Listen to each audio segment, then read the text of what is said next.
मुबारक हो, मोदी जी इस देश के राजा हैं और हम हर 5 साल में अपना माई बाप चुनने निकल पड़ते हैं।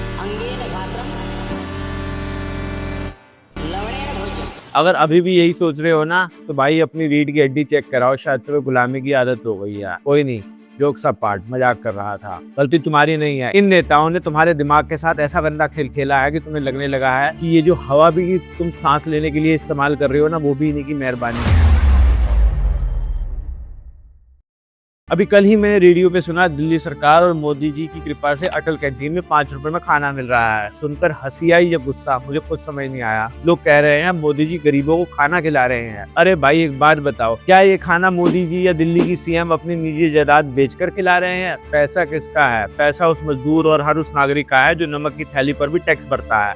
उसी नागरिक की पसीने की कमाई से इन नेताओं की सैलरी निकलती है, चाहे वो पीएम हो, सीएम हो या कोई विधायक। इनकी गाड़ियां और इनका पेट्रोल और इनके तमाम शाही खर्चे इसी जनता के टैक्स से चलते हैं भाई। पर हद तो तब हो जाती है जब अपने ही हक के पैसे से मिले सामान के लिए इस देश की जनता यानी असली मालिक इन सो कॉल्ड मालिकों के आगे हाथ जोड़कर खड़ी हो जाती है। ऊपर से सितम ये कि जनता के पैसे का इस्तेमाल अपनी ब्रांडिंग के लिए कर रहे हैं। हर जगह अपनी तस्वीरें, बड़े बड़े होर्डिंग्स तो दिए जाते हैं, और ये किसी एक पार्टी का नहीं, ऑलमोस्ट सबका यही हाल है। उनको शर्म नहीं आती? खाना वो अपने हक का खा रहा है, लेकिन सजदा तुम्हारा करे। तुम जनता के मालिक नहीं, उनके वेतन भोगी सेवक हो भाई।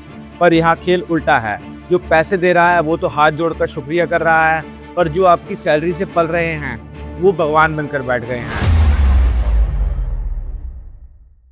दिक्कत यही है, जब आप किसी एक इंसान को इतना बड़ा बना देते हो कि देश का सिस्टम उसके सामने बौना लगने लगे, तो समझ लेना कि लोकतंत्र का गला घुट चुका है। आज मोदी जी को लगने लगा है कि वो सच में भगवान है। वो तो बायोलॉजिकल ही नहीं है। बायोलॉजिकल शरीर से नहीं मिली है, ईश्वर ने मुझसे कुछ काम लेना है। जब किसी का ईगो इतना बढ़ा दिया जाए तो वो इंसान अपनी गलती पर भी यू टर्न नहीं ले पाता, क्योंकि उसे लगता है कि भगवान तो कभी गलती करते ही नहीं। ये अहंकार लोकतंत्र की सबसे पहले कब्र खोदने लगता है। देश को 2047 तक $35 ट्रिलियन की इकोनॉमी बनाएंगे, दिल्ली को पेरिस बना देंगे भाई।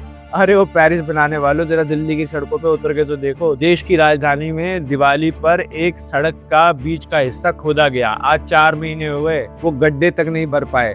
ये है तुम्हारा 1 साल का विकास, जहाँ राजधानी में लोग सड़क किनारे खुले में टॉयलेट करने को मजबूर हो, वहाँ तुम अगले 20 साल में क्या उखाड़ लोगे? जो 4 महीने में एक सड़क ठीक नहीं कर सकते, वो देश बदलने का सपना बेचते हैं।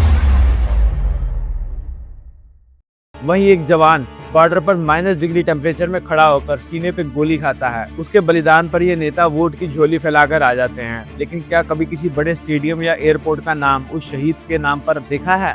नहीं, नाम होगा तो सिर्फ इन नेताओं का। क्यों भाई, क्या उस जवान की औकात इन कुर्सी तोड़ने वाले 1 लाख हवाई यात्रा करने वाले नेताओं से कम है? असली सेवा तो वो जवान कर रहा है, तुम तो बस अपनी जॉब कर रहे हो और उस जॉब के बदले में लाखों रुपए सैलरी वसूल रहे हो।